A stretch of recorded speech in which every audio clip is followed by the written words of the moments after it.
Station হইতে গ্রাম অনেকটা দূর, কাছাকাছি কোথাও বসতির চিহ্ন মাত্র নাই, শুধু মাঠ আর ধানের ক্ষেত। দূর বনান্তরালে দুটি একটি মাত্র সাদা বাড়ি ও খড়ের চালা স্টেশন হইতে দৃষ্টিগোচর হয়। অথচ গ্রাম বেশ বর্ধিষ্ণু, অনেকখানি দূর বলিয়াই তাহার আয়তন এখান হইতে চোখে পড়ে না। কিন্তু স্টেশনের কাছে একেবারেই কিছু নাই বলিলে ভুল বলা হইবে। স্টেশনের গোটা 2 কোয়ার্টার আছে, একটা পাকা বাঁধানো ইঁদারা আছে, আর আছে একটি মাত্র চালায় 2টি দোকান। অপেক্ষাকৃত যেটি বড়, সেটিতে চা, ডাব, কেক, বিস্কুট হইতে শুরু করিয়া তেলে ভাজা ও ঘিয়ে ভাজা খাবার, কিছু কিছু মনোহারী জিনিস, এমনকি ডিম ও আলু পটল পর্যন্ত বিক্রয় হয়। আর ছোটটিতে পান বিড়ির দোকান দেয় আশু পণ্ডিত। আশু যে পণ্ডিত কি হিসাবে আখ্যা পাইল, তাহা বোধ করি স্বয়ং অন্তর্যামীরও অনুমান করা শক্ত। তবে পণ্ডিত না হইলেও সময় বিশেষে পুরোহিতের কাজ সে করে, এবং প্রয়োজন হইলে কুলাচার্যেরও।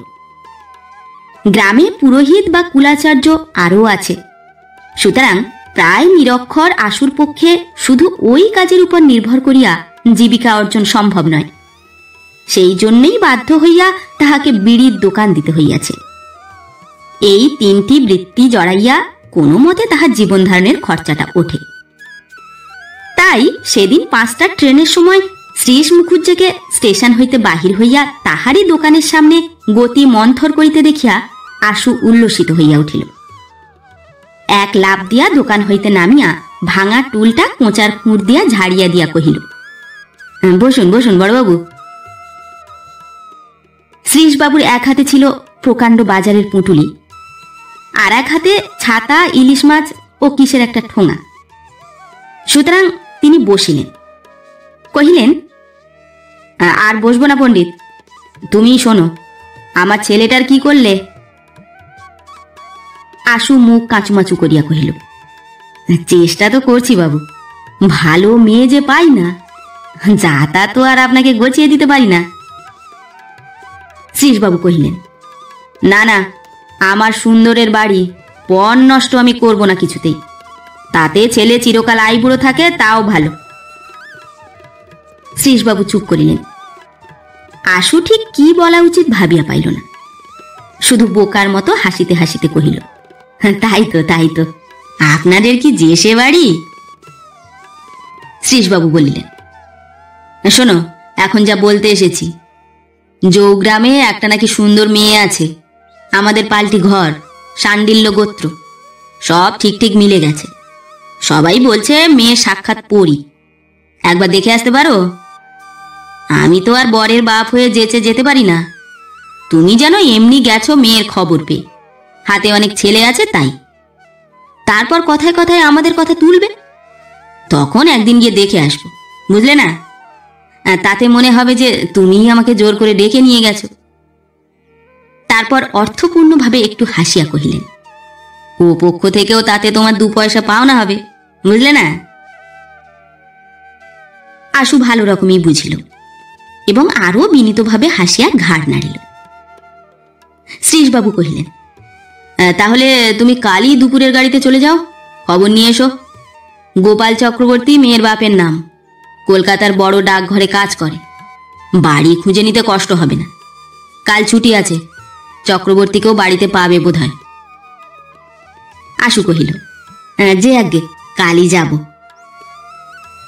শ্রীশবাবু পুঁটুলিটা তুলে নামাইয়া রাখিয়া পকেট হইতে একটি আধুলি বাহির করিয়া তাহার হাতে দিল, বলিলেন, তোমার যাওয়া আসার খরচা 7 আনা আর 1 আনা চায়ের খরচা, পুরোই দিলুম। আশু পরের দিনই জৌগ্রাম যাত্রা করিল। গোপাল চক্রবর্তীর বাড়িও খুঁজিয়া বাহির করা কঠিন হইল না, কিন্তু গোলমাল বাঁধাইলেন চক্রবর্তী নিজে। কহিলেন, ওসব ঘটক টটকের কাজ নয় ঠাকুর, কত ঘটকি এলো আর কত ঘটকি গেল, মিছিমিছি হাঙ্গামা। আশু ক্ষুণ্ণ হইল, একটু যেন উষ্ণভাবেই কহিল, ঘটক ঢের দেখেছেন বটে, কিন্তু আশু পণ্ডিতকে দেখেননি। হাতে পাত্তর না থাকলে সে মেয়ের বাপের কাছে আসে না। গোপাল চক্রবর্তী কহিলেন, পাত্তরের অভাব নেই বাংলাদেশে, তা আমি জানি। অভাব হচ্ছে আমার টাকার। পয়সা আমি একটুও দিতে পারবো না, সাফ কথা। এরপরেও আমার কাজ করতে চাও? আশু কহিল, টাকাও খরচা করবেন না, আবার মেজাজও দেখাবেন, এ মন্দ নয়। তাহার পর বিনা নিমন্ত্রণেই দাওয়ার উপর জাঁকিয়া বসিয়া কহিল, সে মরুগ্গে, ব্রাহ্মণ সন্তানকে এখন এক ঘটি জল খাওয়াবেন না পুকুরে যেতে হবে? গোপাল এবার লজ্জিত হইলেন। বাড়ির ভিতর হইতে দুটি দেশীয় মন্ডা ও এক ঘটি জল নিজেই আনিয়া দিলেন। চাকরকে বলিলেন তামাক সাজিতে। জলপান শেষ করিয়া সহসা আশু যেন ধমক দিয়া উঠিল, কিন্তু পয়সা খরচই বা করবেন না কেন? বড় চাকুরি তো করেন শুনলুম। গোপাল ঈষৎ বিদ্রূপের স্বরে কহিলেন, এ খবরটি আবার কে দিলে? যে মেয়ে খবর দিলে সেই ওটাও দিয়েছে। গোপাল ঈষৎ হাসিয়া কহিল, যেই দিক, একটু ভুল খবর দিয়েছে। বড় ডাকঘরে কাজ করি বটে, কিন্তু বড় চাকরি করি নে। যাই হোক, সে আয় ব্যয়ের হিসেব দরকার নেই এখন। একেবারে বিনা পয়সায় পারো তো দেখো। আশু যেন বড়ই চিন্তিত হইয়া পড়িল। মনে মনে অর্ধস্ফুট স্বরে কহিল, তাই তো, শক্তিগড়ের মুখুজ্জেদের ছেলেটা 4টে পাশও করেছে, আবার সরকারি চাকরিও করে। পাত্তর হিসেবে ফার্স্ট ক্লাস বটে, তবে একেবারে শুধু হাত ওখানে মুখে উঠবে না। গোপালপুরের শশী গাঙ্গুলির ছেলে কোন কলেজে যেন মাস্টারি করে, তারও একটু খাঁই আছে। হয়েছে, আমাদের গাঁই তো রয়েছে, কাজের লোক কি না, তাই একেবারে ভুলে গিয়েছিল। শ্রীশ মুখুজ্জের ছেলে তো রয়েছে। হ্যাঁ বাবু, মেয়েটি আপনার দেখতে কেমন বলুন দেখি? গোপাল চক্রবর্তী খোঁচা না দিয়া কথা বলিতে পারেন না। কহিলেন, আমার খবর যেখান থেকে পেলে সেখানে কিছু শোনোনি? না না শুনেই দুপুর রোদে এত দূরে ছুটে এসেছ? মেয়ে আমার দেখতে ভালোই। আগেকার খোঁচাটা গায়ে না মাখিয়া আশু যেন লাফাইয়া উঠিল। ব্যাস, তা যদি হয় তো আর কথাই নেই। শ্রীশ মুখুজ্জের ধনুক ভাঙা পণ, ঘর থেকে খরচা করে তার ছেলের বউ আনতে হয়, তাও সই। মোদ্দা কুচ্ছিত মেয়ে ঘরে আনবে না কিছুতেই। ওরা সুন্দরের বংশ কিনা, ছেলে বাবু যাকে বলে ময়ূর ছাড়া কার্তিক। যেমন রূপ তেমনি গুণ। কি করে তোমার শ্রীশ মুখুজ্জের ছেলে? কি করে বলেন কি বাবু? 4টে পাশ করেছে সে ছেলে। অনার না কি বলে তাও পেয়েছে। এখন শুধু বাপের অফিসে ঢুকতে যা দেরি। গোপাল ভ্রু কুঞ্চিত করিয়া প্রশ্ন করিলেন, বাপ কি করেন? সরকারি চাকরি করে গো, কাস্টম অফিসে, বেশ মোটা মাইনে। ওর বাপ ছিল সেকালের গ্রেহাম কোম্পানির মুচ্ছদ্দি। পয়সার অভাব নেই ওদের। গোপাল একটুখানি যেন ভাবিয়া বলিলেন, শ্রীশ কি তাহলে প্রাণধন মুখুজ্জের ছেলে? ঠিক ধরেছেন বাবু, দেশের অর্ধেক জমি তো ওদের। জমিদার আছেন না আমি। গোপাল জবাব দিলেন, শ্রীশের ভাই আমার সঙ্গে পড়তো, সে মারা গেছে, এখন চিনতে পারলুম। যাক, দেখো যদি লাগাতে পারো। মোদ্দা একেবারে শুধু হাতে কি আর ওরা ছেলে ছাড়বে? মুখে অনেকেই বলে প্রথমে, কাজের বেলা এসে 2500 টাকার ফর্দ দেয়। কণ্ঠস্বরে জোর দিয়া আশু কহিল, ছাড়বে বাবু, ওরা ওরকম লোক নয়। তবে মেয়ে সুন্দর হওয়া চাই, তা বলে রাখছি। গোপাল কহিলেন, মেয়ে আমার পছন্দ হবে, এ গ্যারান্টি দিতে পারি। আশু একবার মাথাটা চুলকাইয়া কহিল, সে দেখুন প্রায় সব মেয়ের বাপই বলে, কিন্তু কাজের বেলা দেখি অন্যরকম। খোঁচাটা বুঝিয়া গোপাল কহিলেন, বেশ তো, সে সন্দেহে আর কাজ কি? মেয়েকে আমি এখনই ডাকছি, নিজে চোখে একবার দেখে যাও। যেমন আছে তেমনই আসবে, সাজগোজ কিছুই করা নেই, দেখেই যাও একবার। তুমি একে বুড়ো মানুষ, তাই ঘটক, তোমার কাছে বেরোবে, তাতে আর লজ্জা কি? তাহার পরই হাঁক দিলেন, মাধু, ও মা মাধু রে, ও মাধু। কি বাবা? বলিয়া মাধুরীলতা একেবারে বাহিরের দাওয়ায় বাহির হইয়া আসিল। কি একটা ঘরের কাজে ব্যস্ত ছিল। হাতে একটা ময়লা কাপড়ের টুকরা নেতার মতো পাকানো, আঁচলের কাপড়টা কোমরে জড়ানো, যাহাকে বলে গাছ কোমর বাঁধা। আর কেহ নাই মনে করিয়া সে ওইভাবে বাহির হইয়া আসিয়াছিল।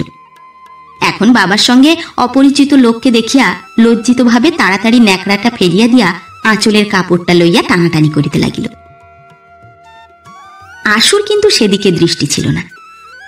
সে মুগ্ধ অপলক নেত্রে মেয়েটিকে দেখিতেছিল। 14-15 বৎসর বয়স তাহার। প্রথম কৈশোরের আগুন লাগিয়াছে তাহার সারা দেহে। স্নিগ্ধ গৌরবর্ণ, ভাসা ভাসা চোখ, তুলি দিয়া আঁকার মতো ভ্রু, পাতলা ঠোঁটের মধ্যে মুক্তার মতো দাঁত, সুগঠিত সুশ্রী দেহ। পিঠ ঢাকিয়া পড়িয়াছে একরাশ প্রতিমার মতো ঢেউ খেলানো কালো চুল। তাহারই দুই একটি সুন্দর ললাটে শ্বেত বিন্দুর সহিত জড়াইয়া গিয়া সে মুখকে আরো লাবণ্যমণ্ডিত করিয়া তুলিয়াছে। আশু আর চোখ ফিরাইতে পারিল না। কি বাবা? আর একবার মাধুরী প্রশ্ন করিল। গোপাল কহিলেন, কিছু না, তুই যা। মেয়েটি একরকম ছুটিয়াই পলাইয়া গেল। চক্রবর্তী কহিলেন, দেখলে তো ঠাকুর, চলবে মেয়ে। আশুর এতক্ষণে চৈতন্য ফিরিয়াছিল। সে একটা দীর্ঘ নিঃশ্বাস ফেলিয়া কহিল, মেয়ে চলবে না? বলেন কি? সাক্ষাৎ উমা যেন মহাদেবের জন্য অপেক্ষা করছেন। আমাদের সুহাসের সঙ্গে খাসা মানাবে। গোপাল কহিলেন, দেখো যদি লাগাতে পারো। আমার বরাদ আর তোমার হাত যশ। আশু ছাতাটি বগলে করিয়া উঠিয়া দাঁড়াইয়া কহিল, আমি এখনই যাচ্ছি। যাতে রবিবার দেখতে আসে তারই বন্দোবস্ত করে ফেলি। মুদ্দা বাবু, আমার বিদেয়টা মোটা পাবো তো? গোপাল হাসিয়া অভয় দিলেন। ট্রেন হইতে নামিয়া আশু সোজা শ্রীশবাবুর বাড়ি উপস্থিত হইল। 500 বিড়ি আর কয়েক খিলি পান সুধীরের দোকানে দেওয়া আছে। তাছাড়া সেটা ছুটির দিন, স্টেশন অঞ্চলে খরিদ্দারের ভিড় কম, সুতরাং দোকান খোলার বিশেষ তাড়া ছিল না। শ্রীশবাবু তাহার জন্যই অপেক্ষা করিতেছিলেন। সাগ্রহে প্রশ্ন করিলেন, কেমন দেখলে পণ্ডিত, চলবে?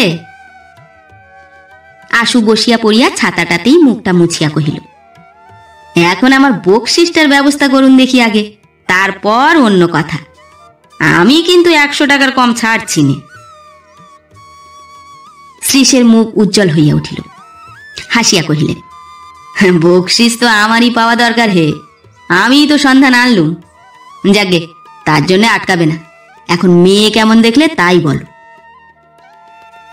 আশু জবাব দিল, সে মেয়ে যে কেমন দেখতে তা আপনাকে বোঝাতে পারবো না বড়বাবু।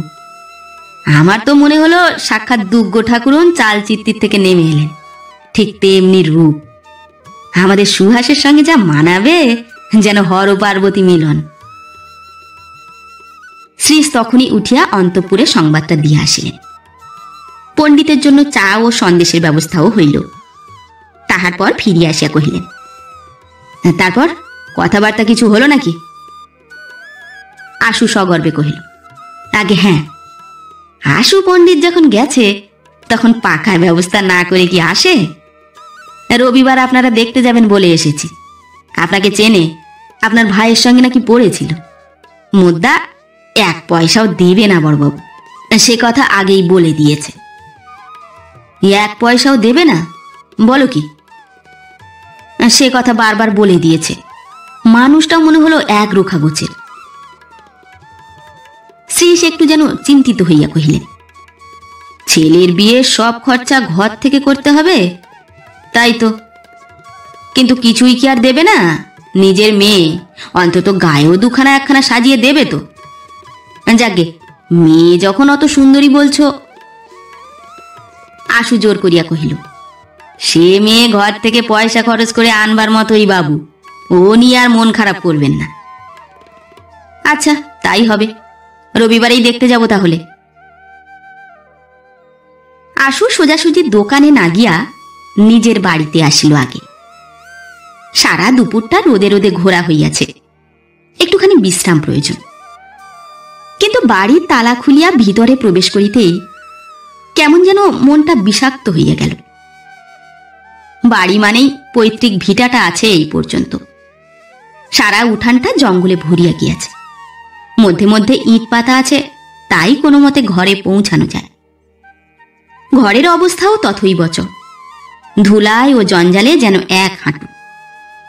অথচ এককালে আশু খুব শৌখিনী ছিল, কোথাও এতটুকু ময়লা সে সহিতে পারিত না।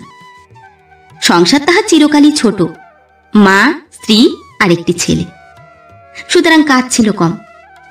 দুইজনে পরিশ্রমও করিতে পারিত, চারিদিক তকতক করিত তাহাদের খবরদারিতে। মা 4-5 দিন অন্তরই কাপড় জামা বিছানা সোডা সাজিমাটি প্রভৃতি দিয়া ফুটাইয়া লইতেন, ফলে বাড়িতে কেহ আসিলে কোনোদিনই দরিদ্রের সংসার বলিয়া টের পাইত না। শুধু কি তাই, এই উঠান আজ আগাছায় ভরিয়া গিয়াছে, অথচ তাহারা থাকিতে কুমড়া, লাউ, ঝিঙা প্রভৃতি কত ফসলই হইত এখানে।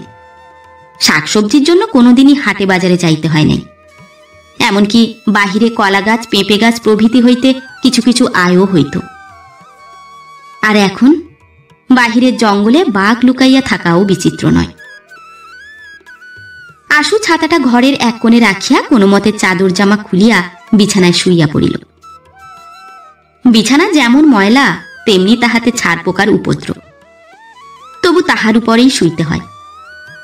নেহাত অসহ্য হইয়া উঠিলে 20-25 দিন অন্তর এক একদিন ঘর সাফ করিতে বসে, কিন্তু অনভ্যস্ত হাতে অর্ধেক ময়লা যায়, অর্ধেক যায় না। বালিশের ওয়ার ধোপা বাড়ি দিলে কালি বালিশই মাথায় দিতে হয়। কাচিয়া আসিলেও পড়াইতে পড়াইতে 10 দিন কাটিয়া যায়, এমন অবস্থা। অথচ যাক সে কথা, আশুর এখন ভাবিতেও আর ভালো লাগে না, কষ্ট হয়। কেমন করিয়া যে কি হইল, আশ্চর্য। সাজানো বাড়ি, সুখের সংসার নিমেষে যেন কাহার অভিশাপে পুড়িয়া গেল। মা গেলেন কলেরায়, স্ত্রী সে যাত্রা বাঁচিয়া গেল, কিন্তু 7 মাস যাইতে না যাইতে তাহাকেও দুর্দান্ত নিমোনিয়ায় ধরিল। বাকি রহিল ছেলেটা, তাহাকে তাহার দিদিমা আসিয়া লইয়া গেলেন। আশু নিশ্চিন্ত হইল, কিন্তু ভগবানের রোষ দৃষ্টি যাহার উপর পড়িয়াছে, সামান্য সুকুমার শিশুকে কি সে বাঁচাইতে পারে? মাস 3 যাইতে না যাইতে চিঠি আসিল টাইফয়েড হইয়াছে তাহার। আশু স্ত্রীর শেষ চিহ্ন বালা জোড়া বিক্রয় করিয়া ছুটিল শ্বশুর বাড়িতে। সেখানে যতটা চিকিৎসা সম্ভব সমস্তই হইল, কিন্তু তবু সে গুঁড়োটুকুকে বাঁচানো গেল না। আত্মীয় বলিতে আর কেহ রহিল না। এই বিশাল পৃথিবীতে জীবনের বোঝা বহিতে রহিল শুধু সে একা।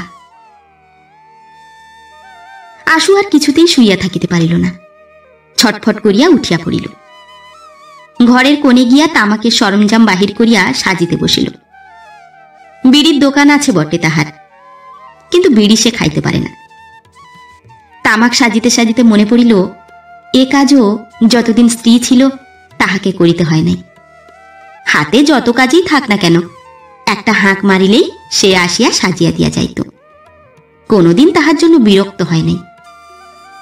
আশু হয়তো জানে না ভাত খাইতে বসিয়াছে সে, তামাকের কথা কানে যাইতে ভাত ফেলিয়া হাত ধুইয়া আসিয়া তামাক সাজিয়া দিয়াছে।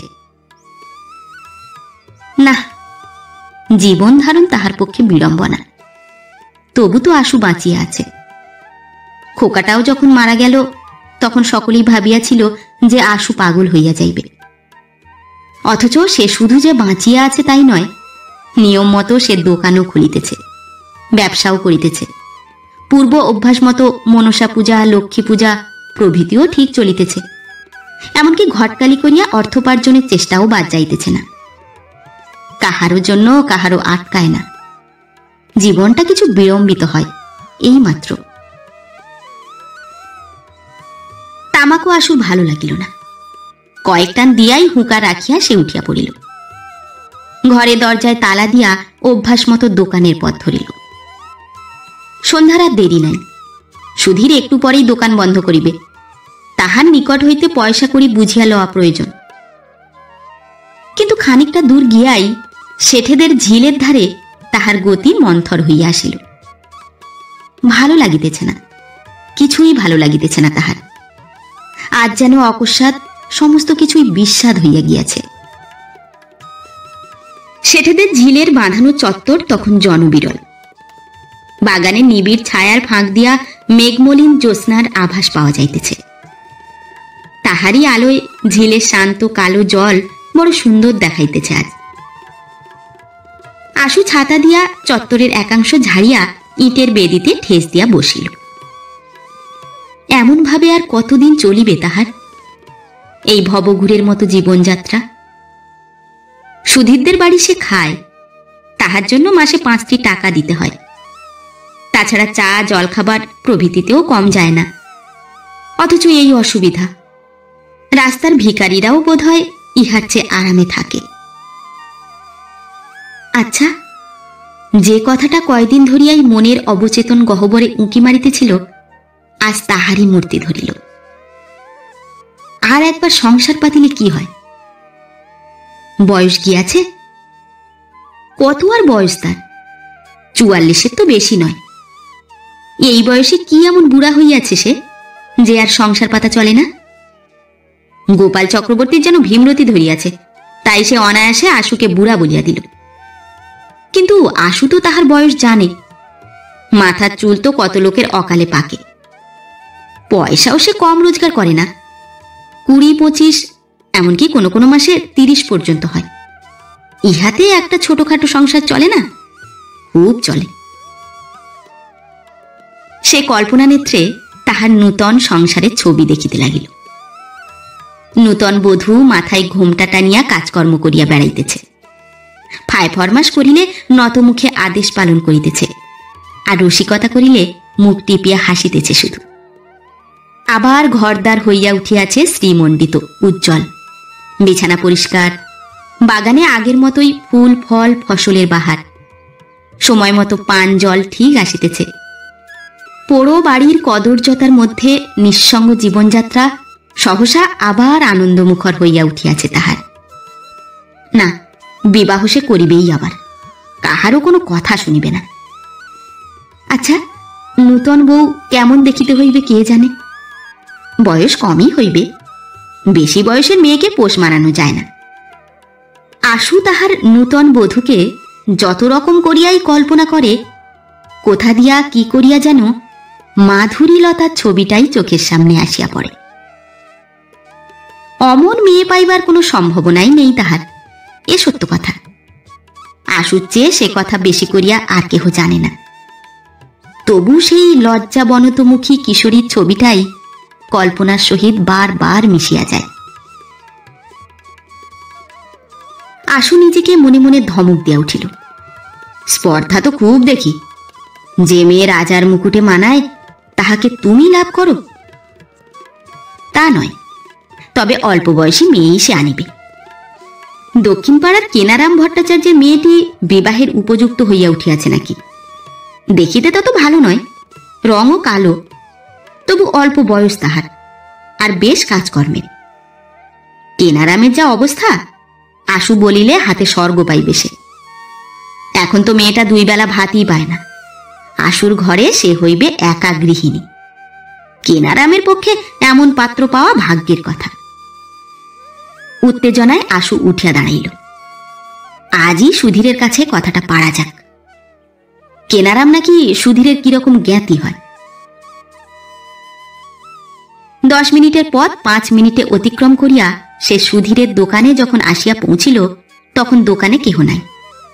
6টার গাড়ি চলিয়া গিয়াছে। 7টার গাড়ির তখনও সময় হয় নাই। এমন সময় কেহ থাকাও সম্ভব নয়।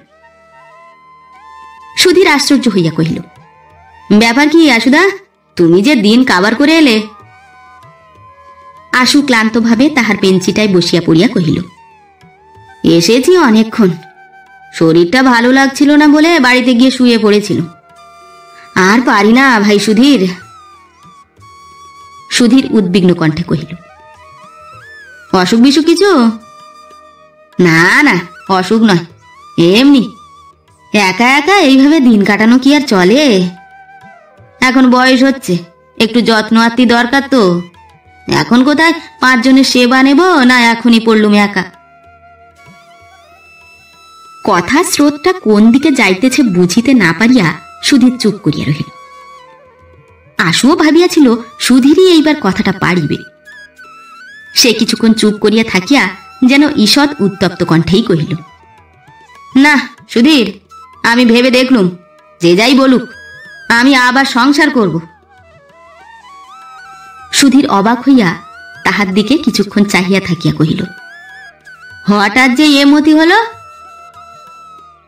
আশু তখনও বেশ ঝাঁঝের সহিতই বলিল, হঠাৎ আবার কি? কি আমার এমন বয়স হয়েছে যে এখন থেকেই আমি বাউন্ডুলে হয়ে থাকব? 44 বছর বয়স, এখনো কতকাল বাঁচবো তার ঠিক কি? সময়ে ভাত জল নেই, ঘরটা ঝাঁট দিয়ে দেবার লোক নেই, এমন করে মানুষ থাকতে পারে? তারপর আজ যেন শরীর ভালো আছে, অসুখ হলে দেখবে কে? সুধীর চোখ তুলিয়া যেন একটু বিস্মিত ভাবেই কহিল, তোমার মোটে 44 বছর বয়স? না, 80 বছর। আশু তীব্র কণ্ঠে কহিল, তোদের চোখে কি হয়েছে? চাল সে ধরেছে এই বয়সেই? আমাকে কি একেবারে থুরথুরে বুড়ো দেখায়? সুধীর কহিল, রাগ করছো কেন আশুদা? এমনি জিজ্ঞেস করছি, চুলগুলো সব পেকে গেছে কিনা? আশু কহিল, কেন, তোর মাস্তুতো ভাই সন্তুর চুল পাকেনি? কত বয়স তার? তুই তো বলিস এখনো 20 হয়নি। তা বটে, তবে কি জানো, এ বয়সে সংসার করার বিপদ আছে, সামলাতে পারবে সব দিক? তাছাড়া ভালো মেয়েও পাবে কিনা সন্দেহ, তার চেয়ে একটা কাউকে এনে ঘরটরগুলো। আশু মাথা নাড়িয়ে বলিল, না না, অন্য লোকের কাজ নয়, একটু দেখাশুনো করার লোক চাই, যত্ন আত্মি। অন্য লোকে কি করবে? সুধীর খানিকটা চুপ করিয়া থাকিয়া কহিল, 5 জনে কিন্তু ঠাট্টা করবে আশুদা। তাছাড়া বয়স তো তোমার নেহাত কমও নয়, এ বয়সে একটা কচি মেয়ে বিয়ে করে পোষ মানাতে পারবে? আর যদি ভালো মন্দ কিছু হয়, সে মেয়েটা তো পথে বসবে। জমি জায়গা বলতে তো তোমার ওই ভিটেটুকু। আশু প্রায় ক্ষিপ্ত হইয়া উঠিল, একটা কটূক্তি করিয়া বলিল, সব তাতে ফুট কাটিস কেন বল? 5 জনের আর কি, ঠাট্টা করে এই খালাস। খেতে দেবে আমাকে তারা? অসময়ে দেখবে? সুধীরের এবার ধৈর্যচ্যুতি ঘটিল, সেও একটু চড়া মেজাজে জবাব দিল, বেশ তো, বিয়ে করো, যা করো, আমার তাতে কি? করো না, তোমার ছাগল তুমি ন্যাজের দিকে কাটবে, আমার কি? তোমার ভালোর জন্যই বলা। আমি কি এর আগে চেষ্টা করিনি ভাবছো? কেনারাম কাকা খেতে পায় না, বলতে গেলে ভিক্ষে করে খায়, আর ওই তো মেয়ের ছিরি, তবু তোমার কথা বলতে জবাব দিয়েছিল, না বাবাজি, সে আমি দেব না। ওই তো ঘাটের মরা, কদিনই বা বাঁচবে, তারপর আমার মেয়েকে আবার তো সেই ভিক্ষে করতে হবে, দাঁড়াবে কোথায়? ওর আছে কি? কেনারাম কাকাই যদি ওই কথা বলে, ভালো মেয়ে তুমি পাবে কোথায়? আশু যেন পাথর হইয়া গিয়াছিল। কিছুক্ষণ পরে ধীরে ধীরে প্রশ্ন করিল, এ কথা কবে হলো তোদের? সে অনেক দিন, তখনও খোকা বেঁচে আছে। আশু ধীরে ধীরে আবার বাড়ির পথ ধরিল। সুধীর কহিল, ও কি, চললে কোথায়? হিসেব বুঝে নেবে না? আজ থাক সুধীর, শরীরটা ভালো নেই, কাল সকালে হবে। তাহার পর সহসা ফিরিয়া দাঁড়াইয়া কহিল, তোর মা যেন আজ আর বসে না থাকে, আজ আর কিছু খাবও না। সুধীর কাছে গিয়া হাতটা ধরিয়া বলিল, রাগ করলে নাকি আশুদা? আশু হাতটা ছাড়াইয়া লইয়া বলিল, পাগল, শরীরটাই খারাপ। তবে এও জানিস সুধীর, আশু পণ্ডিত যদি মনে করে এখনো 2 পায়ে মেয়ে জড়ো করতে পারে, তোর ওই অকাল কুষ্মান্ডু কাকাকেও বলিস, এই অঘ্রাণের মধ্যে যদি আমি আবার সংসার পাততে না পারি, তো আশু পণ্ডিত আমার নাম নয়। সে আর কথা না কহিয়া হন হন করিয়া গ্রামের পথ ধরিল। আবার সেই বাড়ি, বন্ধ ঘরের ভ্যাপসা গন্ধ, মলিন শয্যা, ছারপোকার কামড়। আরশোলাগুলো আসবাবপত্রের মধ্যে খড়খড় করিয়া বেড়াইতেছে। ইঁদুরের উপদ্রব কম নয়। বাড়ি ঢুকিবার সময় উঠানের মধ্য হইতে কি একটা সস্বর করিয়া চলিয়া গেল। তাহার অবয়বটা দেখা না গেলেও অনুমান করা শক্ত নয়। এক কথায় পোড়ো বাড়ি বলিতে যা বোঝায়। আশুর চোখে জল আসিয়া পড়িল। এমন করিয়া বাঁচিয়া থাকিয়া লাভ কি? অথচ মরিব বলিলেই তো মরা যায় না। কত বছর পরমায়ু কে জানে? যদি 70 বছরই বাঁচে, কিংবা আরো বেশি, আরো 30 বছর এইভাবে কাটাইতে হইবে, সে কি সম্ভব? আশু উঠিয়া হাতড়াইয়া হাতড়াইয়া আলোটা জ্বালিল। হ্যারিকেনের চিমনিও মার্জনার অভাবে ধূমমলিন। তবু তাহারই আলোতে ছোট আয়নাটা ধরিয়া প্রাণপণে আশু নিজের মুখ দেখিতে লাগিল। কি এমন বুড়া হইয়াছে সে? চুলগুলা পাকিয়া গিয়াছে বটে, কিন্তু সে রোগে। দাঁত একটা ছাড়া আর সবই এখনো আছে। চামড়াও বুড়োদের মতো কুঞ্চিত হইয়া পড়ে নাই। বিপিন হালদার, গৌরী ভট্টাচার্য ইহারা যেসব তৃতীয় পক্ষ বিবাহ করিল শ্মশান ঘাটে এক পা দিয়া, কই তাহাতে তো কেহ কিছু বলিল না। যত দোষ তাহার বিবাহে। হ্যাঁ, তাহাদের অনেক জমি জমা আছে, এটা ঠিক, কিন্তু পয়সাটাই কি সব? তাছাড়া সে তো উপার্জন করিতেছে এখনো। স্ত্রীর জন্য কিছু সংস্থান রাখিয়া যাইতে পারিবে না? যত সব। বিবাহ সে করিবে, দেখিবে কে আটকায়। কিন্তু আবারও শয্যায় শুইয়া অন্ধকারে ভাবিতে ভাবিতে তাহার উত্তাপ ক্রমশ কমিয়া আসিল। জানাশোনার মধ্যে যত মেয়ে আছে তাহাকে কেহ দিবে বলিয়া তো মনে হয় না। ছিল এক কেনারামের মেয়েটা, তাহারও তো ওই চ্যাটাং চ্যাটাং বুলি। তাহা ছাড়া তাহার আত্মীয়ের মতো স্নেহভাজন সুধীরেরই যদি ওই মনোভাব হয়, তাহা হইলে সহানুভূতি আর কোথায় পাইবে সে? সবাই ঠাট্টা করিবে, হয়তোবা ভাঙচি, এমনকি বাধাও দিবে। না, আশু যতই ভাবিয়া দেখিল ততই বুঝিল যে আবার সংসার পাতিবার আশা তাহার সুদূর পরাহত। মা থাকিলেও কথা ছিল, কিংবা তেমন কোনো আত্মীয়া। এইভাবেই তাহাকে চিরজীবন কাটাইতে হইবে।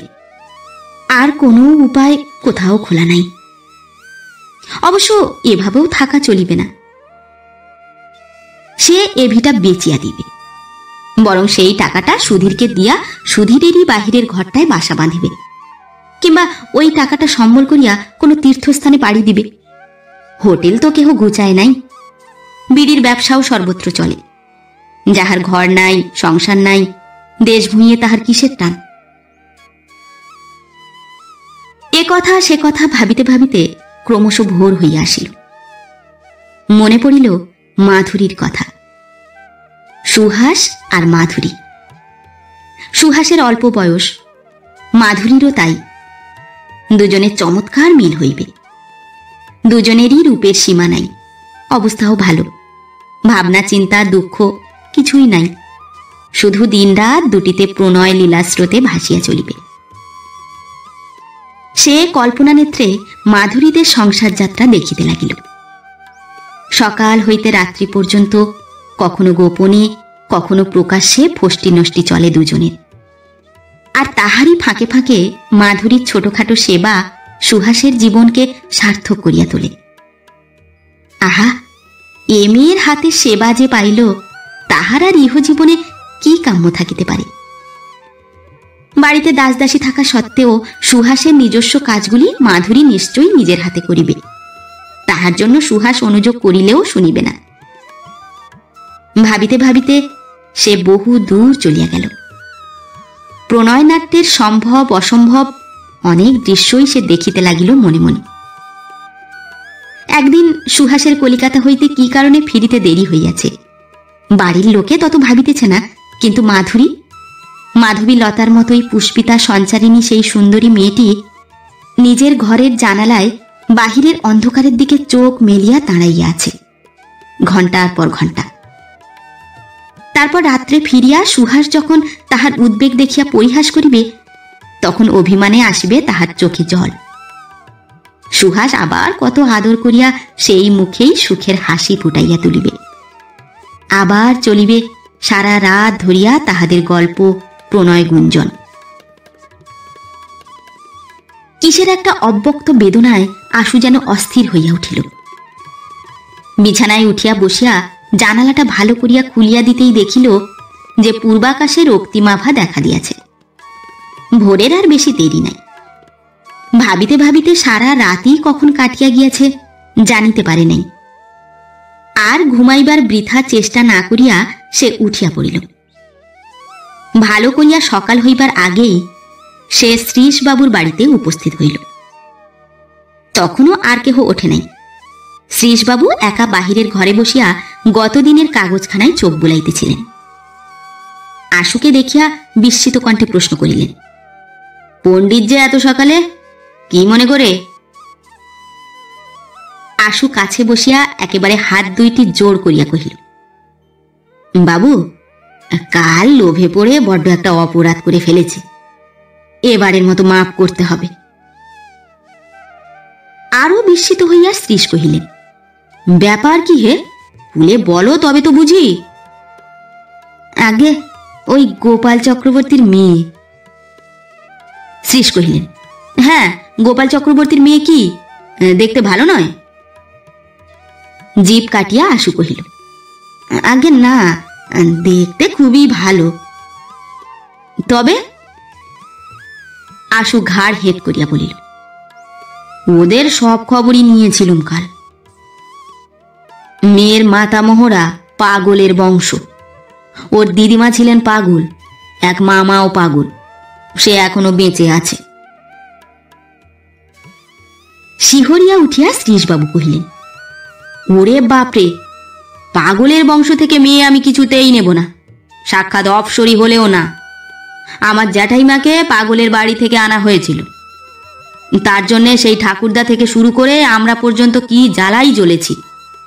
ও কাজ আর নয়। আশু চুপ করিয়া রহিল। শ্রীশবাবু প্রশ্ন করিলেন, এ কথা কাল বলনি কেন? আশু কাতর কণ্ঠে জবাব দিল, আগে টাকার লোভে। গোপাল চক্রবর্তী আমাকে 100 টাকা কবুল করেছিল। কি বলবো বাবু, কাল আপনাকে কথাটা গোপন করে পর্যন্ত আমার সে কি অস্বস্তি তার কাউকে জানাবার নয়। সারা রাত ঘুম হলো না। ভাবলুম বড়বাবু আমাকে এত বিশ্বাস করেন, তাকে ঠকালে আমার ইহকালও নেই, পরকালও নেই। তাই ভোর না হতে ছুটে এসেছি। এবারটি মাফ করুন বাবু। আশুর শুষ্ক মুখ, আরক্ত চক্ষু দেখিয়া শ্রীশবাবুর কথাটা বিশ্বাস হইল। কোমল কণ্ঠে কহিলেন, টাকার লোভ মস্ত বড় লোভ আশু, সামলানো কি সহজ কথা? মনিরও পদস্খলন হয়। তুমি যে শেষ অবধি সে লোভ জয় করেছ, এইতেই বাহাদুরি দিচ্ছি। যাক, ও কথা আর ভেবো না, তুমি অন্য মেয়ে দেখো। ফতুয়ার পকেট হইতে একখানা 5 টাকার নোট বাহির করিয়া জোর করিয়া আশুর হাতে গুঁজিয়া দিলেন। কহিলেন, 100 টাকা লোকসান হলো তোমার। তার জায়গায় অবশ্যই কিছু নয়, তবে ছেলের বিয়ে হলে আরো কিছু পাবে। তা তুমিই সম্বন্ধ করো আর অন্য লোকই করুক। আশু তাহাকে নমস্কার করিয়া দোকানের পথ ধরিল। ক্লান্ত শরীর, অবসন্ন মন, তবু যাইতেই হইবে। 7টার গাড়ির সময় হইয়াছে। চলিতে চলিতে মুঠার মধ্যে 5 টাকার নূতন নোটখানা মচমচ করিতে লাগিল।